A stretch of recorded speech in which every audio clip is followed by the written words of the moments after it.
Hindu code bill अपमान है हिंदू धर्मशास्त्र का।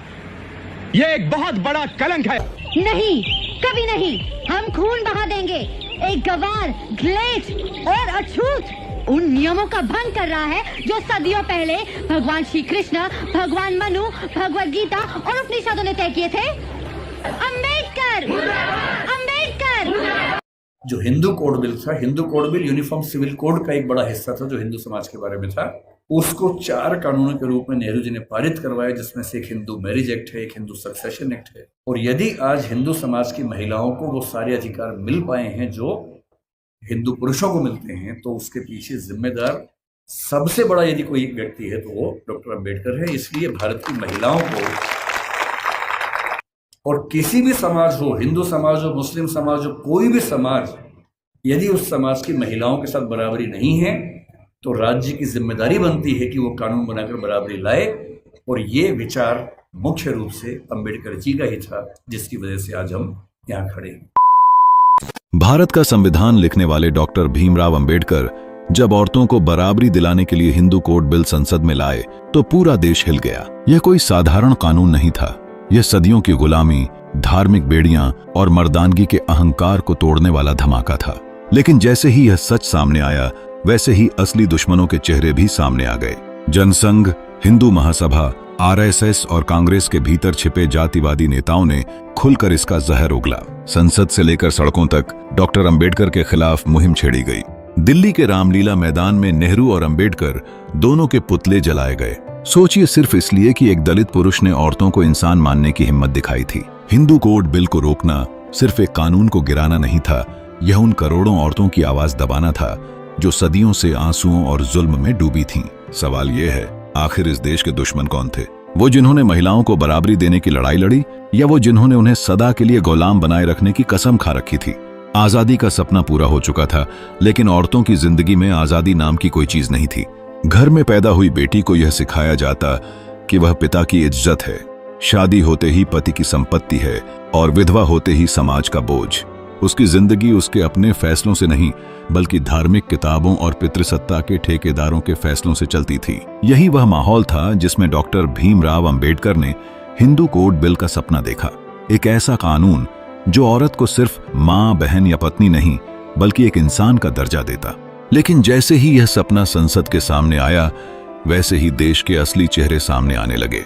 संसद के भीतर जातिवादी नेताओं ने तालियां नहीं, बल्कि गालियां बजाईं।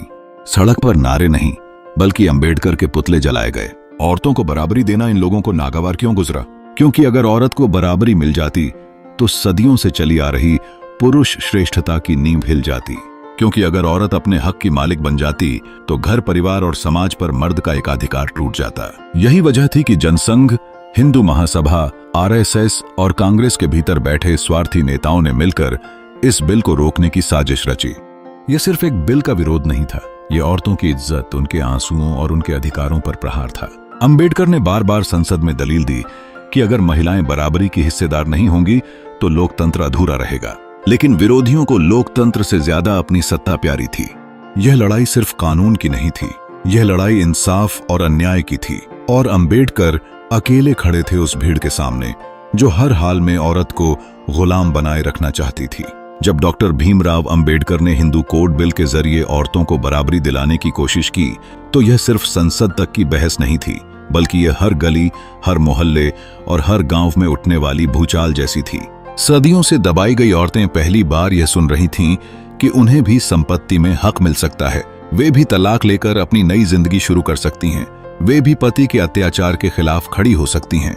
लेकिन इन सब के बीच विरोधी ताकतें और ज्यादा जहरीली होती गईं। कट्टरपंथी अखबारों ने अंबेडकर को धर्म का दुश्मन और समाज तोड़ने वाला बताना शुरू किया। मंदिरों के पुजारियों से लेकर संसद के बड़े बड़े नेताओं तक सब एक ही सुर में चिल्ला रहे थे कि अगर औरत को बराबरी मिल गई तो हिंदू धर्म और परिवार व्यवस्था खत्म हो जाएगी। असलियत यह थी कि उन्हें डर था, डर इस बात का कि औरत अब खामोश नहीं रहेगी, डर इस बात का कि वह अब गुलामी नहीं सहेगी। यह डर इतना गहरा था कि दिल्ली की सड़कों पर विरोध की आग फैला दी गई। जगह जगह झूठ फैलाया गया कि अंबेडकर हिंदू धर्म मिटाना चाहते हैं, जबकि सच यह था कि वे औरत को इंसान का दर्जा देना चाहते थे। यह दौर ऐसा था जब औरतें चुपचाप घरों में बैठकर ये सब देख रही थीं। उनके दिल में उम्मीद की एक चिंगारी जल चुकी थी, लेकिन बाहर की दुनिया उस चिंगारी को बुझाने के लिए पूरी ताकत से लगी हुई थी।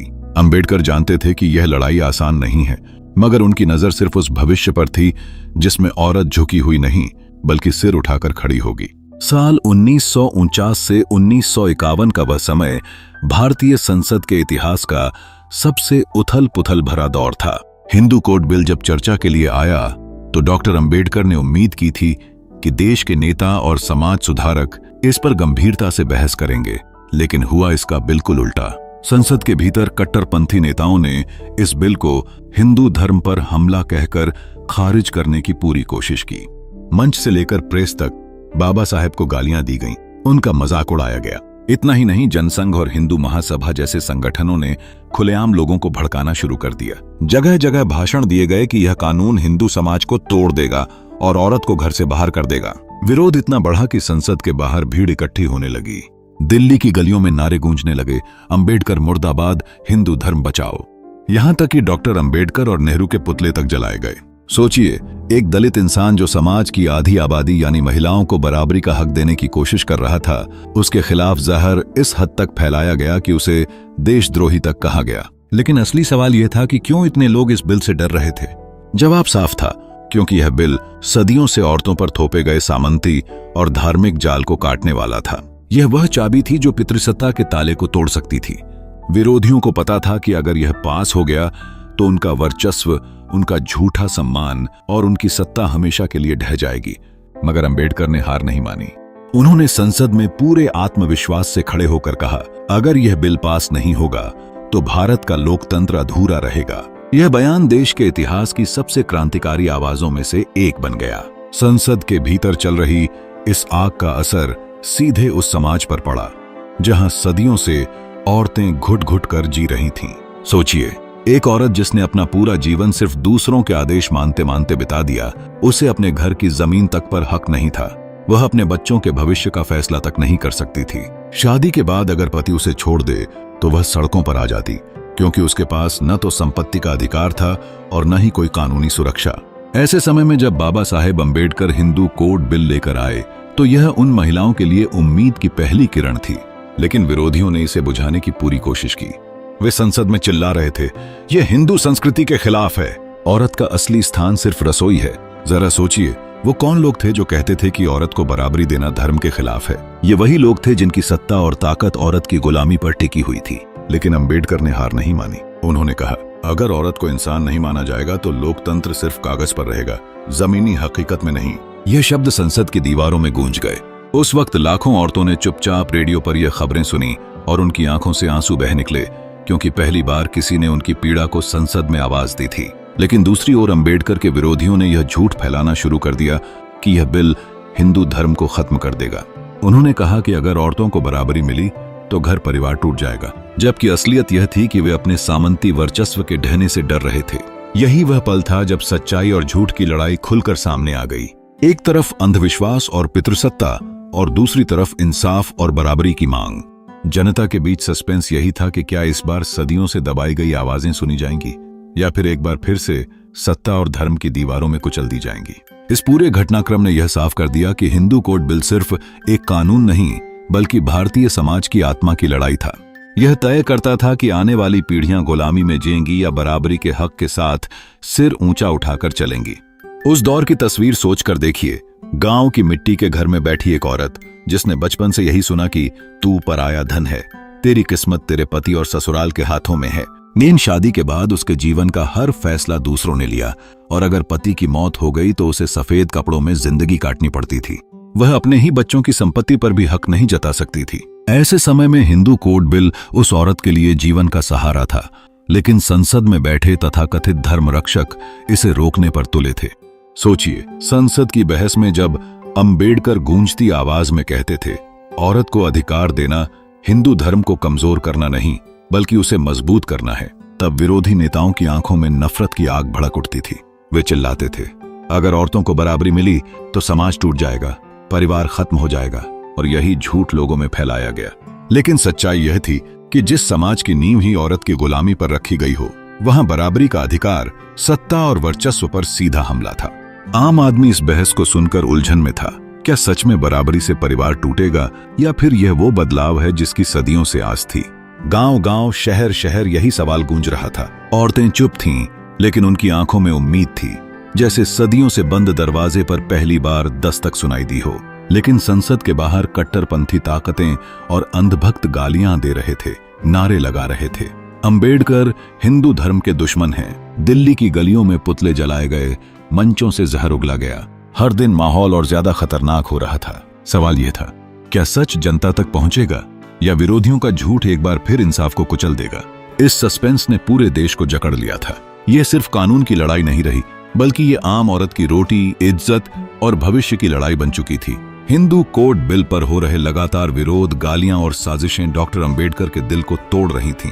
उन्होंने सोचा था कि जिस संसद ने आजादी के सपनों को जन्म दिया, वही संसद महिलाओं को बराबरी का हक देगी। लेकिन हुआ उल्टा। संसद के बड़े बड़े नेता जो आजादी, समानता और लोकतंत्र की बातें करते थे, वही इस बिल को रोकने के लिए तरह तरह के बहाने बनाने लगे। कभी कहा जाता कि समाज तैयार नहीं है, कभी कहा जाता कि ये कानून हिंदू धर्म को तोड़ देगा। लेकिन असलियत यह थी कि उन्हें औरत की बराबरी से डर लगता था। अंबेडकर ने देखा कि संसद में दिन रात सिर्फ टालमटोल हो रहा है, जबकि बाहर सड़कों पर उनके खिलाफ जहर उगला जा रहा है। यह वह पल था जब उनका धैर्य टूट गया। 27 सितंबर 1951 को बाबा साहेब अंबेडकर ने गुस्से और गहरी पीड़ा में आकर मंत्री पद से इस्तीफा दे दिया। उन्होंने साफ कह दिया कि अगर संसद महिलाओं को बराबरी नहीं दे सकती, तो मैं ऐसी सरकार में रहकर क्या करूं? सोचिए, वो इंसान जिसने संविधान लिखा, जिसने करोड़ों लोगों को अधिकार दिए, उसे खुद अपने हाथों में थामे गए बिल को गिरते हुए देखना पड़ा।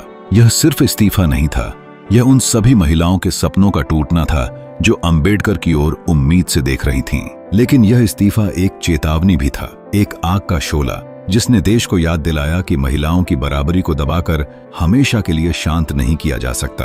डॉक्टर अंबेडकर का इस्तीफा केवल एक पद छोड़ना नहीं था, यह उस पूरे देश के सामने रखा गया आईना था जिसमें साफ दिख रहा था कि सत्ता और समाज की जड़ें कितनी सड़ी हुई हैं। संसद के भीतर उनकी आवाज को दबा दिया गया था, लेकिन उनके शब्द गूंजते रहे, मैं इस तरह की राजनीति में नहीं रह सकता जो औरत को बराबरी न दे। यह वाक्य केवल उनके मुंह से निकले शब्द नहीं थे, यह उन लाखों करोड़ों औरतों की चीख थी जिन्हें सदियों से घर की चारदीवारी में कैद कर दिया गया था। सोचिए, एक आदमी जो खुद सदियों के अपमान, छुआछूत और जातिवाद की आग में पला बढ़ा, वह जब महिलाओं के लिए लड़ने खड़ा हुआ तो पूरा व्यवस्था उसके खिलाफ खड़ी हो गई। ये विरोधी सिर्फ कानून का विरोध नहीं कर रहे थे, ये उस सपने का विरोध कर रहे थे जिसमें औरत आदमी के बराबर खड़ी होती। लेकिन डॉक्टर अंबेडकर ने हार मानना नहीं सीखा था। संसद से बाहर आकर उन्होंने समाज को जगाना शुरू किया। उन्होंने कहा था कि अगर महिलाओं को बराबरी नहीं मिली तो यह लोकतंत्र अधूरा रहेगा। उनका यह संघर्ष आने वाली पीढ़ियों के लिए मशाल बन गया। आज हम देखते हैं कि महिलाएं संपत्ति में हक रखती हैं, तलाक का अधिकार रखती हैं, पुनर्विवाह कर सकती हैं, अपनी पहचान खुद बना सकती हैं। तो यह सब डॉक्टर अंबेडकर की उस लड़ाई का ही नतीजा है जिसे उन्होंने अपने खून पसीने से लड़ा। लेकिन यहाँ एक सवाल आज भी खड़ा है, क्या सच में औरतों को बराबरी मिल गई है? अगर आज भी औरतें रेप, दहेज, घरेलू हिंसा और भेदभाव का शिकार हैं, तो यह साफ है कि डॉक्टर अंबेडकर का सपना अभी अधूरा है। उनके विरोधियों ने बिल को रोका, उनकी राह में कांटे बिछाए, लेकिन उनके विचारों की आग बुझा नहीं पाए। वह आग आज भी जल रही है और यह हम सबकी जिम्मेदारी है कि उसे और तेज करें। बाबा साहेब ने हमें दिखाया कि सत्ता और समाज दोनों से टकराना पड़े तो पीछे नहीं हटना चाहिए। उन्होंने अपने इस्तीफे से देश को यह सबक दिया कि समझौता कभी अन्याय से नहीं होना चाहिए। यही कारण है कि आज भी जब कोई महिला अन्याय के खिलाफ खड़ी होती है तो उसमें कहीं न कहीं डॉक्टर अंबेडकर की वही आत्मा बोल रही होती है। डॉक्टर भीमराव अंबेडकर की कहानी हमें यह सिखाती है कि असली नेता वही होता है जो अपने लिए नहीं बल्कि समाज के सबसे वंचित, सबसे दबे कुचले लोगों के लिए लड़ता है। उन्होंने संविधान बनाया जिसमें सबको बराबरी का हक दिया और फिर महिलाओं की आजादी के लिए हिंदू कोड बिल लाए। लेकिन जब पूरा समाज और राजनीति उनके खिलाफ खड़ी हो गई, तब भी उन्होंने सच का साथ नहीं छोड़ा। इस्तीफा देकर उन्होंने दिखा दिया कि कुर्सी से बड़ी चीज इंसान का आत्मसम्मान और न्याय के लिए संघर्ष होता है। आज जब हम पीछे मुड़कर देखते हैं तो साफ समझ आता है कि अगर डॉक्टर अंबेडकर न होते तो शायद भारत की महिलाएं आज भी बंधनों में कैद रहती। उन्होंने नींव रखी, अब हमारी जिम्मेदारी है कि उस इमारत को पूरा करें। सवाल यही है, क्या हम उनके सपने को अधूरा छोड़ देंगे या मिलकर ऐसा समाज बनाएंगे जहां औरत और मर्द बराबर खड़े हों? तो दोस्तों, अगर आपको लगता है कि डॉक्टर अंबेडकर का यह संघर्ष आपके दिल को छू गया है तो इस वीडियो को ज्यादा से ज्यादा शेयर करें ताकि हर इंसान जाने कि औरत की बराबरी सिर्फ किताबों में नहीं, जिंदगी में भी जरूरी है। बाबा साहब ने अपनी पूरी जिंदगी समाज सुधार और महिला अधिकार में लगा दिया। लेकिन दोस्तों, क्या आप बाबा साहब का आखिरी 24 घंटा कैसे बीता था? और बाबा साहब का मृत्यु सामान्य मृत्यु था या फिर कोई साजिश करके उनका मृत्यु किया था? इस पर मैंने एक फुल डिटेल्स वीडियो बनाया है जो कि स्क्रीन पर शो हो रहा है। आप इस वीडियो को देख सकते हैं। इस वीडियो पर 8 लाख लोगों ने अभी तक अपना प्यार दिखाया है और अपने विचार कमेंट बॉक्स में लिखे हैं। तो दोस्तों, आप इस वीडियो को जरूर देखिए। मैं आपसे इसी वीडियो में मिलूंगा। तब तक के लिए जय भीम, जय संविधान, जय भारत।